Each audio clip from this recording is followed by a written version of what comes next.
有的时候面对一盆生长凌乱的盆景装材，真不知如何下手。除了这些生长错位的枝条，对其他的枝干觉得都应该留下。这盆文牡从园子里面搬出来已经有2天，迟迟没有制作，总觉得它单调，缺乏层次，动感不强，但很难找出问题究竟出在什么地方。于是画了一张图。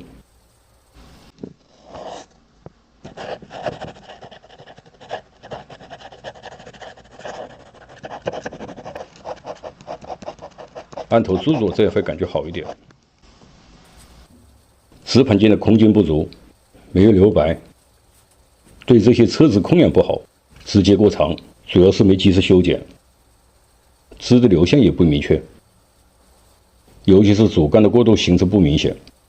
这个主干粗，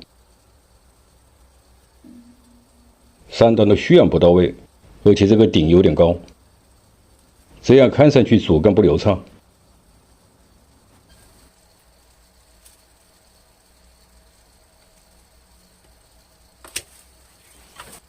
过高的顶剪掉，拿这个枝重新蓄养成顶。先剪掉过长的侧枝，把整个空间露出来，这样就容易掌握和调整枝盘在主干上的分布比例。文牡是常绿树种，剪的时候要留叶，出芽的几率才会高。像这样留2片叶就可以。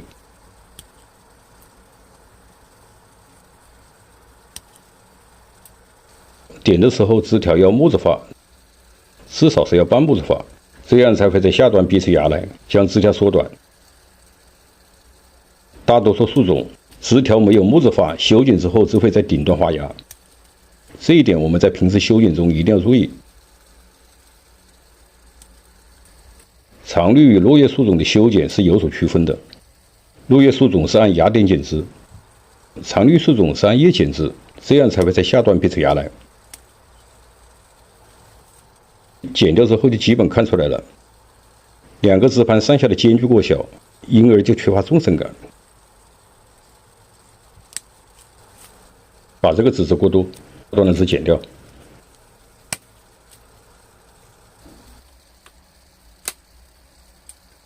接口修子密封。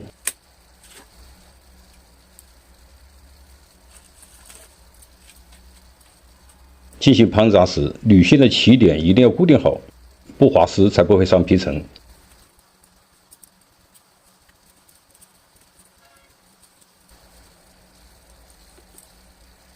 盘扎不管从什么方向，像这种节点一定要把它抓紧，要防止它开裂。调整好顶的角度。像这种要进行盘扎制作的枝条，先把侧枝留长一点，定好位再进行修剪。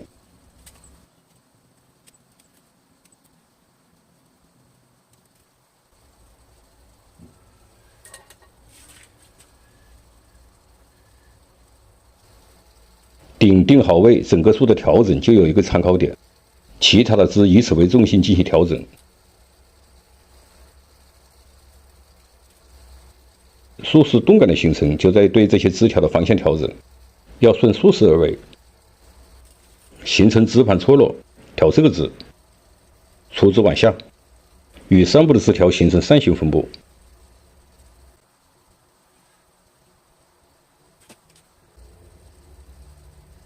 枝盘缺乏层次，主要是它们之间的上下夹角过小，其他的侧枝同样要把它拉到位，与主枝同步。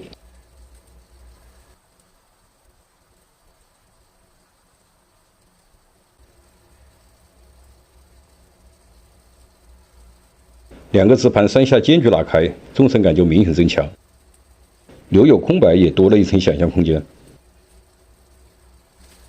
枝盘调整好，主干更加清晰，这盆树所有的毛病一目了然。先把主干过渡的部分剪出一个基本轮廓，上端的主干要继续养出，照道理应该先蓄养到位，再进行盘扎，这样形成过渡才会快。不要学，我这是做一个造型示范，拍完视频就会把它拆掉。这是以前雕的，再把它加工一下。文木的枝干途径，把它雕成枯干增强喷力的长上杆。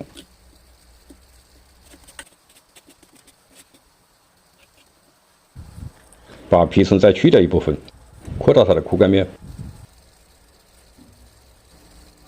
进行这种去皮操作，要留有上下贯通的供氧皮层，要按水性进行，这一点非常重要。让截面形成愈合以后，再对干进行处理。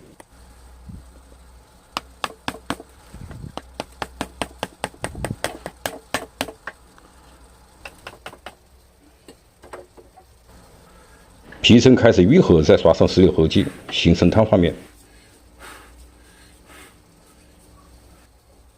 抹上愈合剂，干了再用塑料膜把它包好，这样锁住它的水分，愈合会更快。